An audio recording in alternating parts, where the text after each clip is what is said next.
Dear students, welcome. हम लोग जो है क्लास 12 का 4 टॉपिक स्टार्ट किए थे, जिसका नाम है डिटर्मिनेंट। और अभी हम लोग इसके पहला जो है टॉपिक में हम लोग देखे थे केवल कि डिटर्मिनेंट को हम कैसे एक्सपेंस करते हैं और उसके अलग अलग कंडीशंस कैसे होते हैं एक्सपेंशंस के। ठीक है, और अब हम लोग आगे बढ़ते हैं डिटर्मिनेंट में और आगे हम लोग बात करेंगे। और आगे बात करने में उसका नेक्स्ट जो पार्ट है वो है प्रॉपर्टी। कि जैसे हम लोग एक्सपेंशन पढ़े थे कि हम लोग डायरेक्टली उसको एक्सपेंस किसी भी रो या कॉलम को लेकर एक्सपेंस कर लेते हैं। और जनरली हम लोग देखते हैं कि जिस रो या जिस कॉलम में जीरोस ज्यादा होते हैं उसी को लेकर एक्सपेंस हम लोग करते हैं। चाहे वो फर्स्ट रो में जीरो ज्यादा हो तो उसको लेकर एक्सपेंस कर सकते हैं, सेकेंड रो में तो उसको लेकर एक्सपेंस कर सकते हैं। लेकिन अब हम बात करेंगे कुछ प्रॉपर्टी की, ऐसी प्रॉपर्टी की जिसको या तो हम बिना एक्सपेंशन किए करते हैं, सॉल्व कर लेते हैं, इम्प्रूवमेंट कर लेते हैं, या कभी कभी जो है आपको जीरो नहीं मिल पाता है किसी रो पर्टिकुलर कॉलम में, तो उस कंडीशन में हम इसको कैसे एक्सपेंस करते हैं या कैसे हम जो है इसको सॉल्व करते हैं। ठीक है, तो देखिए इसकी प्रॉपर्टी है, इसकी पहली प्रॉपर्टी है ये है, पहली प्रॉपर्टी ये है कि अगर जैसे मान लीजिए एग्जांपल लेते हैं कि 4, 5, 6, 7, 8, 2, 1, 0, 2।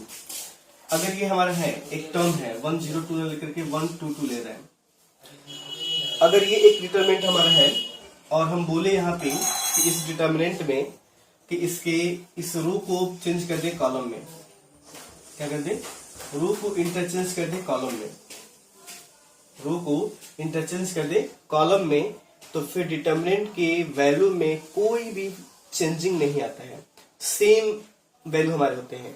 मतलब ऐसे हम लोग, यानी कि इसको हम रो को इंटरचेंज कर दे कॉलम का मतलब ऐसे 4, 5, 6 ऐसे हो जाएगा, 7, 8, 2 ऐसे हो जाएगा, 1, 2, 2 ऐसे हो जाएगा।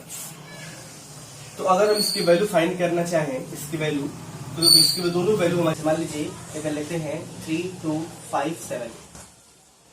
अगर इसका हमने रो को कॉलम में चेंज कर दिया, आर इंटरचेंज टू कॉलम, ठीक है, तो देखो डिटरमिनेंट क्या हो जाएगा 3, 2, 5, 7। और इसका एक्सपेंस करेंगे तो इसका एक्सपेंस करेंगे कितना हो जाएगा 21 - 10 यानी कि 11 हो जाएगा। इसका एक्सपेंस करेंगे 21 - 10 यानी कि 11 हो जाएगा। वैल्यू हमारा क्या आएगा, सेम आएगा। तो क्या है प्रॉपर्टी कि अगर हम किसी भी डिटरमिनेंट के रो को कॉलम में इंटरचेंज कर दें तो उसके डिटरमिनेंट में कोई, उसके वैल्यू में कोई चेंज नहीं आएगा। आगे बात समझना, ये हमारा प्रॉपर्टी है, यानी कि हम लोग बोल सकते हैं ऑन इंटरचेंजिंग रो और columns value of the determinants remains unchanged. ठीक है, उसके रो को कॉलम में या कॉलम को रो में इंटरचेंज करें तो उसकी वैल्यू क्या रहेगी, अनचेंज रहेगी। ठीक है ना, ये हमारी प्रॉपर्टी नंबर 1 थी। तो देखिए प्रॉपर्टी नंबर 2 बताया गया है, इसी से जस्ट बताया गया है, फर्स्ट प्रॉपर्टी को लेकर बताया गया है। जैसे फर्स्ट प्रॉपर्टी को हमने बताया है कि रो को कॉलम में चेंज कर दें या कॉलम को रो में चेंज कर दें तो उसकी वैल्यू क्या होती है, अनचेंज होती है। लेकिन यही प्रॉपर्टी को ऐसे बताया गया है कि अगर मान लीजिए कि 1, 2, 3, 4, 5, 6, 7, 8, 9 ऐसे हैं, अगर हम क्या करें, इसके रो को रो में चेंज करें या कॉलम को कॉलम में चेंज करें, जैसे हम R1 को R2 में चेंज कर दें, R1 को R2 में इंटरचेंज कर दें, ठीक है, या C1 को इंटरचेंज कर दें C3 में, तो इसकी वैल्यू सेम होती है, बस इसका साइन अनचेंज हो जाता है। साइन जो है चेंज हो जाता है, और भी कैसा साइन, केवल जो है पॉजिटिव तो नेगेटिव, नेगेटिव तो पॉजिटिव। जैसे कि अगर हम ए लेते हैं, अगर हम इसका एक्सपेंशन, इसका हम जो है रो में चेंज कर देंगे, फर्स्ट रो को फर्स्ट सेकंड में, ऐसे 2, 5, 8, ठीक है, ये आ जाएगा 1, 4, 7, 3, 6, 9। तो इसकी वैल्यू क्या हो जाएगी, एक नेगेटिव साइन का सिंबल लग जाएगा। चेंज हमने किया ना, रो को रो में चेंज कर दिया, तो फर्स्ट रो को सेकंड रो में चेंज कर दिया, तो बस एक चीज लगा, वो क्या हो गया, नेगेटिव साइन यहाँ पे ऐड हो गया।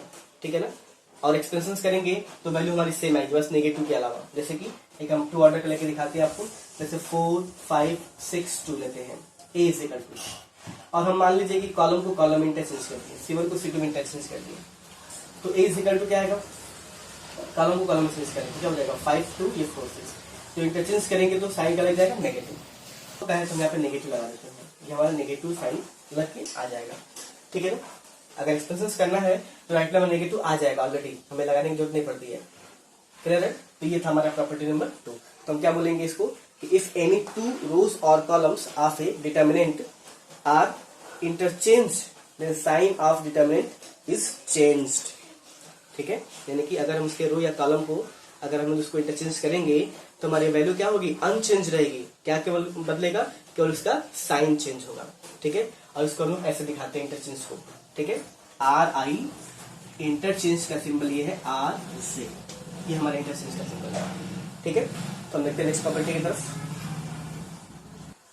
देखिए तीसरी प्रॉपर्टी बताई गई है, तीसरी प्रॉपर्टी बताई गई है कि किसी भी डिटर्मिनेंट में अगर उसके दो रो या कोई दो कॉलम अगर इक्वल हो गए तो उस पूरे डिटर्मिनेंट की वैल्यू क्या होती है, 0 हो जाती है। जैसे कि अगर ऐसे दिया जाए 1 2 3 1 2 3 4 5 6 ऐसे दिया जाए तो क्या है, यहाँ पे देखो तो दो कॉलम हमारे इक्वल है ना, first column second column equal है, तो इसकी वैल्यू हमेशा ऑलवेज हमारा क्या आएगा, 0 आएगा। ठीक है ना, आप एक्सपेंस करके देख सकते हैं। ठीक है, जैसे इसको हम कैसे दिखाते हैं, ऐसे दिखाते हैं डेल्टा। जैसे मान लीजिए डेल्टा है, यहाँ पे हमारा C1 = C2 है। जैसे मान लीजिए कि ये हम दिखाते हैं, जैसे मान लीजिए हमने यहाँ पे क्या किया, C1 इंटरचेंज C2 में कर दिया, तो जब C1 इंटरचेंज C2 में करेंगे तो एक नेगेटिव आगे लग जाएगा, क्या आ जाएगा 1 2 3 1 2 3 4 5 6। ठीक है, तो ये चेंज हो गया यहाँ पे, तो कोई डिफेक्ट तो आया नहीं। इसका मतलब इसको हम लिख सकते हैं कि माइनस डेल्टा, इंटरचेंज किया तो वही टर्म है ना डेल्टा का, तो माइनस आगे माइनस डेल्टा लिख सकते हैं, और माइनस डेल्टा को उधर लाएंगे तो माइनस माइनस क्या हो जाएगा, 2 डेल्टा = 0, यानी कि डेल्टा की वैल्यू क्या आ जाएगी, 0 आ जाएगी। इसका मतलब अगर कोई भी दो कॉलम या कोई भी दो रो अगर हमारे इक्वल है तो फिर इसकी वैल्यू क्या आती है, 0 आती है। ठीक है, आप एक्सपेंस करेंगे तो 0 ही आएगा। ठीक है ना, तो ये हमारे थर्ड प्रॉपर्टी है। तो प्रॉपर्टी को ऐसे बोला गया है कि इफ एनी टू रो और column of a determinant are identical, identical बोलते हैं या इक्वल बोलते हैं, सेम। ठीक है ना, same then the value of determinant is 0, तो इसकी वैल्यू हमारी डिटर्मिनेंट की वैल्यू क्या होती है, 0 हो जाती है। ठीक है ना, उस डिटर्मिनेंट का जो भी वैल्यू होगा वो क्या होगा, 0 हो जाएगा। जैसे देखिए यहाँ से हमने इसको बाई थ्योरेटिकल हमने दिखा भी दिया कि डेल्टा की वैल्यू क्या आ गई, 0 आ गई। ठीक है ना, तो हमारी तीसरी प्रॉपर्टी। इसी में एक चौथी प्रॉपर्टी है, आपके एनसीईआरटी में दिया नहीं है लेकिन हम लोग यूज कर सकते हैं, कि इसमें होता ये है कि अगर कभी भी किसी भी डिटर्मिनेंट का कोई भी एक कॉलम या कोई भी एक रो, कोई भी एक कॉलम या कोई भी एक रो कहीं पर भी इसके सारे एलिमेंट 0 0 हो जाए, 0 0 हो जाए, तो फिर इसकी वैल्यू भी हमेशा ऑलवेज क्या होती है, 0। क्या होती है, 0। यानी कि हम बोलते हैं इफ एनी रो और column are 0, all elements are 0, then the determinants are 0। ठीक है, अगर उसके कोई भी एक रो या कोई भी एक कॉलम जो है अगर उसके 0 हो गए तो फिर इस पूरे डिटर्मिनेंट का मान हमारा क्या होता है, 0 हो जाता है। ठीक है ना, ये था प्रॉपर्टी नंबर। हम थर्ड का ही सेकेंड पार्ट बोलते हैं। थर्ड में ये फर्स्ट पार्ट है कि दो आइडेंटिकल हो जाएंगे तो वैल्यू 0 हो जाएगा, और सेकेंड पार्ट बोलते हैं कि एक कॉलम या एक रो हो जाएगा तो हमारा क्या हो जाएगा, 0 हो जाएगा। ठीक है ना, तो हम पढ़ते हैं नेक्स्ट प्रॉपर्टी, प्रॉपर्टी नंबर 4। ठीक है, प्रॉपर्टी नंबर 4 बताया गया है कि अगर कभी भी कि किसी भी डिटर्मिनेंट में किसी कांस्टेंट की से मल्टीप्लाई हम लोग कर देते हैं, किसी कांस्टेंट के का मल्टीप्लाई करते हैं तो वह डिटर्मिनेंट का के गुना हो जाता है, के टाइम्स हो जाता है, के का मल्टीप्लाई हो जाता है। मीन्स देखिए समझिए क्या है, जैसे कि मान लीजिए कि a = अगर हम डिटर्मिनेंट लेते हैं a b c d e f g h i, मान लीजिए कि हमने यहाँ पे k से मल्टीप्लाई कर दिया, यहाँ कर दिया k, यहाँ कर दिया k, यहाँ कर दिया, तो डिटर्मिनेंट में क्या होता है कि k का गुना हो जाता है। मतलब k गुना मतलब k कॉमन ले लेंगे हम लोग, तो a b c d e f g h i, और ये पहले a था तो क्या हो जाएगा, k का उतना टाइम्स हो जाएगा। अरे बस समझ लो, k का किसी भी एक में हम मल्टीप्लाई कर दें तो क्या हो जाएगा, वो k टाइम्स हो जाएगा, k गुना हो जाएगा। मतलब देखिए यहाँ पे समझिए, इससे एक चीज और हमें समझ में आती है कि डिटर्मिनेंट में किसी कांस्टेंट का अगर हम लोग मल्टीप्लाई करते हैं तो किसी एक रो में ही जाता है, सभी में मल्टीप्लाई नहीं होगा। जैसे इसके पहले हम लोग मैट्रिक्स जब पढ़े थे कि किसी टर्म का हम मल्टीप्लाई करते हैं तो उसका मल्टीप्लाई क्या होता है, सारे टर्म्स में होता है। मतलब ऐसे हो जाता है ए के, बी के, सी के, डी के, ऐसे जो भी है सारे टर्म्स मल्टीप्लाई हो जाते हैं, ठीक है ना। तो लेकिन डिटरमिनेंट में ऐसा नहीं होता है। डिटरमिनेंट में क्या होता है कि इसका मल्टीप्लाई किसी एक पर्टिकुलर कॉलम में होगा या किसी एक रो में होगा, सारे में मल्टीप्लाई नहीं होता है, किसी एक कॉलम में या किसी एक रो में ही मल्टीप्लाई होता है उसका, चाहे वो फर्स्ट कॉलम, चाहे सेकेंड कॉलम, चाहे थर्ड कॉलम, चाहे first row, second row, third, किसी भी हम लोग कर सकते हैं, ठीक है ना। यहीं से हमें प्रॉपर्टी समझ में आती है, क्योंकि अगर हम लोग इसका एक्सपेंस करेंगे इसका तो वैल्यू हमारी इक्वल नहीं है। जैसे मान लो ए इज इक्वल टू लेते हैं 2 4 6 2 ये लेते हैं, तो अगर हम ये मैट्रिक्स लेते हैं, मान लीजिए मैट्रिक्स लेते हैं, ठीक है। अगर हम इसका डिटरमिनेंट फाइंड करेंगे तो क्या आएगा, 2 2 जा 4 माइनस 6 4 जा 24 यानी कि -20 आ जाएगा। अब यहाँ पे एक दूसरी चीज मान लीजिए कि अगर हम यहाँ पे कुछ नंबर से मल्टीप्लाई कर लेते हैं, किसी नंबर से मल्टीप्लाई कर लेते हैं, मतलब 2 8 का मल्टीप्लाई कर ले रहे हैं तो क्या आएगा, 2 2 जा 4 2 4 जा 8 2 6 जा 12 2 2 जा 4 सब में होगा, क्योंकि मैट्रिक्स है। अब इसका हम लोग डिटरमिनेंट फाइंड करेंगे तो 4 4 जा 16 माइनस 12 जा 96 आएगा, ठीक है ना। यानी कि अगर हम इसका देखें तो -80 आ जाएगा, 80 आ जाएगा। मल्टीप्लाई तो हमने 2 से किया था तो 22 जा 40 होना चाहिए था, लेकिन कितने से हो गया, 4 से हो गया। कितना हो गया, 4 से हो गया। तब तो पहले ही बताया गया था कि जब हम मैट्रिक्स में चेंज करते हैं, अगर के का गुणा करते हैं, अगर 2 ऑर्डर का है तो के स्क्वायर का मल्टीप्लाई हो जाता है, 3 ऑर्डर का है तो के क्यूब का मल्टीप्लाई हो जाता है। तो इसीलिए यहाँ पे अगर हम लोग के का मल्टीप्लाई कर देंगे सारे एलिमेंट में तो के क्यूब बन जाएगा, सारे में कर देंगे तो इक्वल हमारा आएगा नहीं। तो इक्वल लाने के लिए हम क्या करते हैं, किसी एक रो में या किसी एक कॉलम में मल्टीप्लाई कर सकते हैं। यानी कि इस कांस्टेंट का मल्टीप्लाई करने का कितने तरीके हैं, 6 तरीके हैं, चाहे तो फर्स्ट रो में, सेकेंड रो में, थर्ड रो में, या first column, second column, third column, किसी एक नहीं करेंगे, सारे एलिमेंट का मल्टीप्लाई नहीं करेंगे। उसी तरह कॉमन लेने की बात भी करेंगे हम लोग। तो अगर हम किसी एलिमेंट से कॉमन लेते हैं तो या तो किसी एक कॉलम से लेंगे या किसी एक रो से कॉमन लेते हैं, सारे एलिमेंट से कॉमन हम लोग नहीं लेते हैं, ठीक है ना। जैसे कि मान लीजिए अगर ऐसे दिया जाए, क्वेश्चन दिया जाए कि 3 2 4 6, अगर हमें सॉल्व करना है तो यहाँ से हम एक 2 कॉमन ले सकते हैं, एक कॉलम से 2 कॉमन ले सकते हैं। तो 2 कॉमन लेंगे तो 3 2 हो जाएगा और 2 3 हो जाएगा, फिर हम इसका एक्सपेंस कर सकते हैं, ठीक है। तो ये होता है हमारा, इस तरह से हम लोग किसी एक कॉलम एक रो में इसका यूज हम लोग करेंगे क्वेश्चन में, इसीलिए इसको हम लोग समझ रहे अच्छे से, ठीक है। क्योंकि हम इसी का हम लोग ज्यादा प्रॉपर्टी का यूज करेंगे, कॉमन लेंगे कई बार जो हम लोग या तो मल्टीप्लाई कर सकते हैं अंदर, इस तरह से हम इसका यूज करेंगे। फिर हमारा प्रॉपर्टी नंबर 4, तो ये है कि इसे बताया गया है कि अगर if each elements of a row और कॉलम, बताया गया है if each elements of a row or columns of a determinant is multiplied by constant k, then its value gets multiplied by k। ये ना बता रहा है ना कि किसी भी रो के या किसी भी एक कॉलम से अगर हम उसके प्रत्येक में मल्टीप्लाई कर दे k से तो क्या होता है, वो डिटरमिनेंट k टाइम्स हो जाता है, k का मल्टीप्लाई हो जाता है, k का मल्टीप्लाई हो गया बस में। तो एक ही से कॉमन निकल आया, वही बात हो गई। इसी काम अपोजिट देखें तो वही बात हो, k से हम कॉमन लेंगे तो किसी एक रो या किसी एक कॉलम से ले सकते हैं, ठीक है ना। ये हो गई प्रॉपर्टी नंबर हमारी 4, ठीक है। देखते हैं नेक्स्ट प्रॉपर्टी। देखिए प्रॉपर्टी नंबर 5 क्या बताया गया है, 5 बताया गया है कि जैसे मान लीजिए कि a plus B C plus D e plus F 3 2 4 5 3 2। ये बताया गया कि अगर किसी डिटरमिनेंट में किसी भी कॉलम में या किसी भी रो में, चाहे वो ऐसे दिया हो a plus B C plus D e plus F 1 2 3 4 5 6, चाहे ऐसे दिया हो, किसी भी डिटरमिनेंट में अगर उसके एक रो या एक कॉलम में अगर प्लस के फॉर्म में दिया हुआ है तो हम इसको 2 इक्वल डिटरमिनेंट में बांट लेते हैं, 2 इक्वल डिटरमिनेंट में इसको बांट लेते हैं। प्लस बी डी एफ 3 2 4 5 3 2, मतलब कैसे होगा, तो जो प्लस के फॉर्म में है पहला अलग हो जाएगा, दूसरा अलग हो जाएगा, बाकी ये जो एलिमेंट्स हैं वो दोनों में रहेंगे, अनचेंज रहेंगे। तो इससे हमारा दोनों की वैल्यू क्या होती है, सेम हो जाती है, लेकिन हमें दोनों को एक्सपेंस करके आसानी से हम इसको प्रूफ कर लेते हैं। ठीक है ना। इसी तरह ऐसे भी है जिसको हम ऐसे लिखते हैं ACE पहला एलिमेंट, फिर 1 2 3 अलग, 4 5 6 अलग, फिर प्लस के साथ लिख लेंगे BDF 1 2 3 4 5 6 अलग कर लेंगे।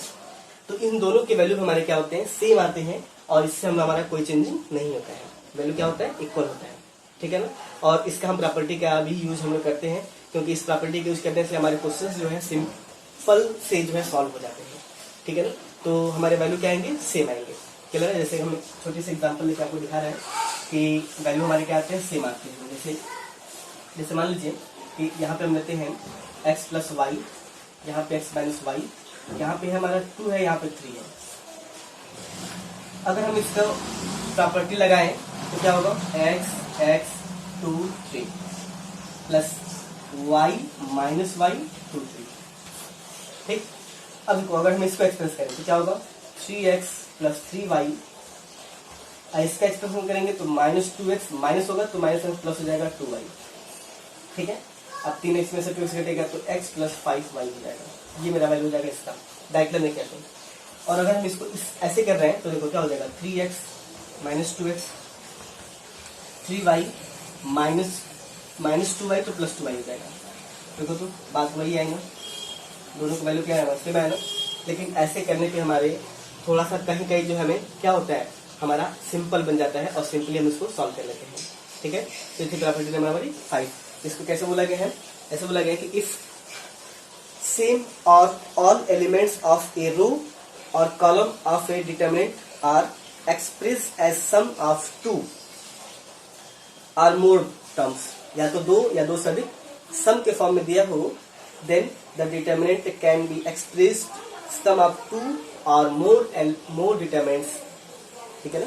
या तो हम उसको 2 या 2 अलग अलग फॉर्म में हम लोग डिटरमिनेंट में चेंज कर सकते हैं, ठीक है। तो ये थी हमारी प्रॉपर्टी नंबर 5, ठीक है ना। इसको हम 2 पार्ट में चेंज कर सकते हैं, जिसका पहला पार्ट अलग होगा और ये हमारे कॉमन सेम रहेंगे हमारे, ठीक है ना। एक चीज और इसमें ध्यान देना होता है, देखिए क्या चीज और देखिए, अगर ऐसे दिया हो, जैसे मान लीजिए ऐसे दिया हो a plus B, C plus D, E plus F, P plus Q, R plus S, M plus N, A plus C, D plus E, I plus F, ऐसे दिया हो, तब हम प्रॉपर्टी अगर ये लगाते हैं तो ऐसे नहीं करेंगे, A C E P R M A D I plus B D F Q S M C E F, तब ये हम प्रॉपर्टी ऐसे नहीं लगा सकते हैं, क्योंकि अब यहाँ पे सबको आपने अलग कर दिया। यहाँ पे क्या बोला गया है, केवल एक को बोला गया अलग करने के लिए। ये किसके लिए होगा, ये मैट्रिक्स के लिए होगा,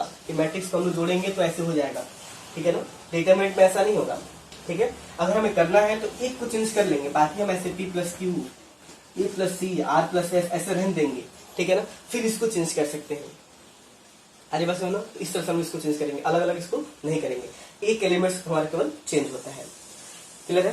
चलिए देखते हैं next property number 6, last property और सबसे मोस्ट इंपॉर्टेंट प्रॉपर्टी, क्योंकि हम इसी का सबसे ज्यादा यूज भी करने वाले हैं, ठीक है। देखिए प्रॉपर्टी नंबर 6 क्या है, सबसे इंपॉर्टेंट प्रॉपर्टी नंबर 6 में बताया गया ये है कि अगर किसी भी डिटरमिनेंट के, अगर हम लोग बताया गया है कि डिटरमिनेंट के किसी भी रो या कॉलम किसी दूसरे रो कॉलम में किसी नंबर से मल्टीप्लाई करके अगर उसमें हम ऐड करें या सब्ट्रैक्ट करें तो डिटरमिनेंट के फॉर्म में कोई चेंज नहीं होगा। जैसे आप लोग को याद होगा, आप लोग पढ़े थे मैट्रिक्स में रो एलिमेंट्री मेथड से इनवर्स फाइंड करना, प्रारंभिक संक्रिया से इनवर्स फाइंड करना। तो उसमें हम लोग कुछ ऐसे करते थे, R1 interchange R1 plus 2 into R2 या 3 इंटू R2 या 4 इंटू R2, जैसे भी है कोई नंबर्स को लेकर के। तो अब देखते थे ना वैल्यू हमारा इसी से लेकर के हम लोग प्रूफ करते थे, ठीक है ना। तो उसी का हमें प्रॉपर्टी का यूज करना, जैसे कि मान लीजिए अगर ऐसे कोई प्रॉपर्टी दिया जाए 5 4 3 2 7 8 1 1 1 ऐसे करके दिया जाए, हमें प्रॉपर्टी लगा करके इसको शॉर्ट बनाना है, छोटा बनाना है, तो हम लोग इस तरह का प्रॉपर्टी लगा सकते हैं, ठीक है। यानी कि किसी एक प्रॉपर्टी मतलब किसी एक रो में किसी दूसरे रो का मल्टीप्लाई करके कुछ का मल्टीप्लाई करके कुछ मतलब कांस्टेंट का 2 या 3 या 4 का किसी नंबर्स का मल्टीप्लाई करके हम लोग माइनस कर सकते हैं।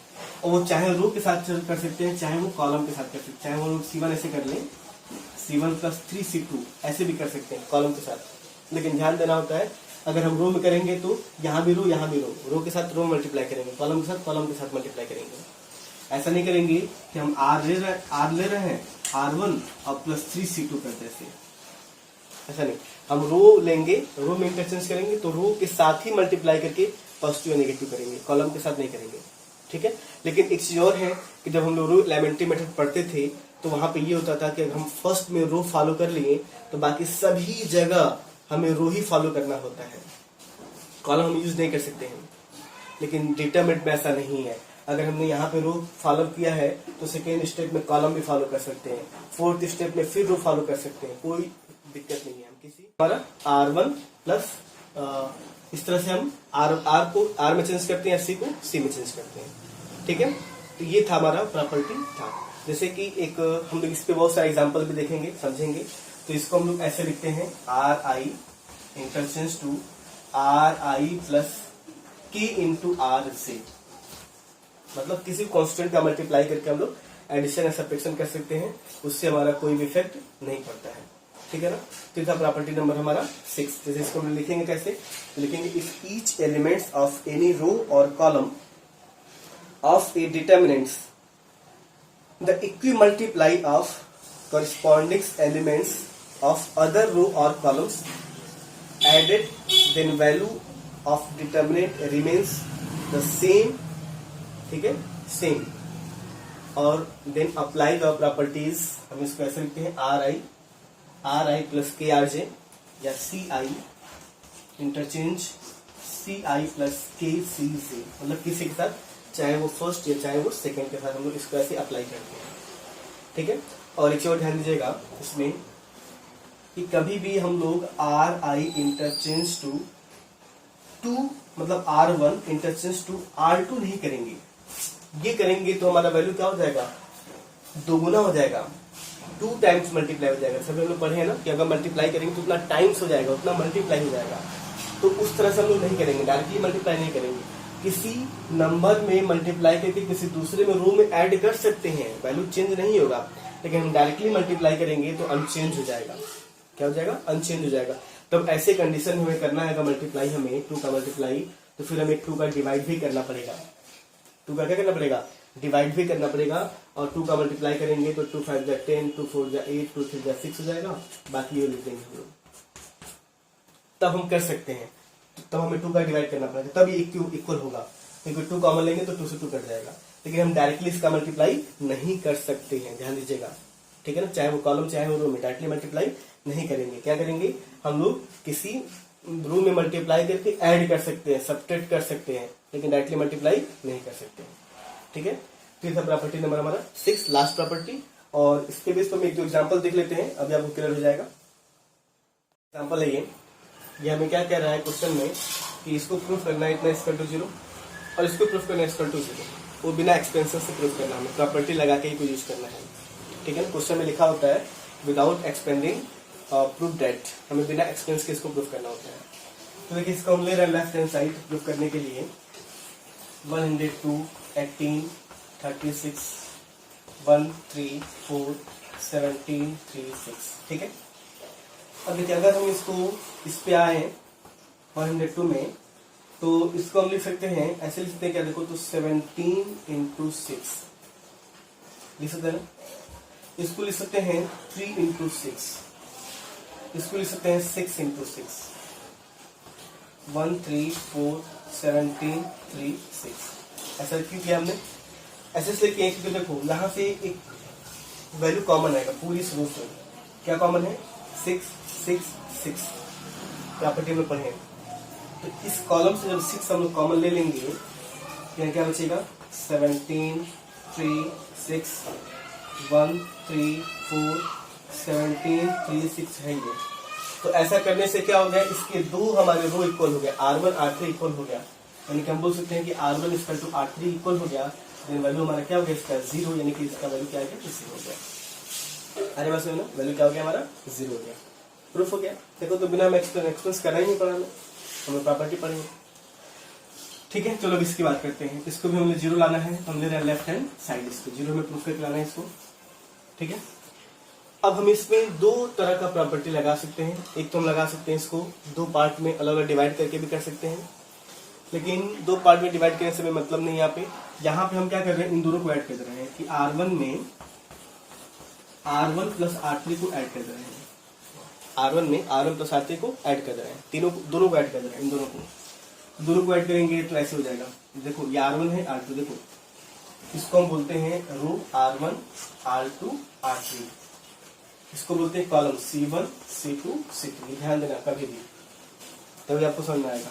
तो R1 प्लस R2 ऐड करेंगे तो x plus Y plus Z, इसको भी ऐड करेंगे तो क्या हो जाएगा x plus Y plus Z, इसको भी ऐड करेंगे तो ये आएगा x plus Y plus Z. Order में लिख देंगे तो, और बाकी हमारा z है, x है, y है, 1 है, 1 है, 1 है। फिर एक प्रॉपर्टी लगाएंगे कि इसमें x plus Y plus Z common है। आपको पता है ना कि हम प्रॉपर्टी का यूज ज्यादा करते हैं, एक तो प्रॉपर्टी 6 का और एक तो प्रॉपर्टी इसका जो ऐड हम लोग करते हैं, मतलब कि कॉमन लेते हैं या मल्टीप्लाई करते हैं। ठीक है ना, प्रॉपर्टी 4 बोलते हैं।